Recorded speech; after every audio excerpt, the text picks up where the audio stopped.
Мынау бізде асхана, 6 орындық. Асхана 10. Асханада дұрыс тамақтануға арналған асымыз дәмді болсын деген арнайы істелді. Асханада 3 терезе,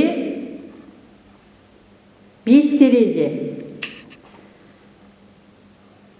7 радиатор, жылу жүйесіне арналған, 10 стол оқушылар тамақтануға, 60 орындық.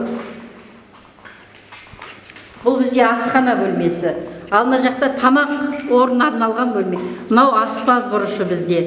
Мынау күнделікті ас мәзірінің бұрышы. Одан кейін ауа тазартқыш кварц. Одан кейін өрт сөндіргіш баллон. Мынау сыртқы шыға беріс төтенше жағдайға арналған есік. Так, мынау асхана тамақ дайындау бөлмесі.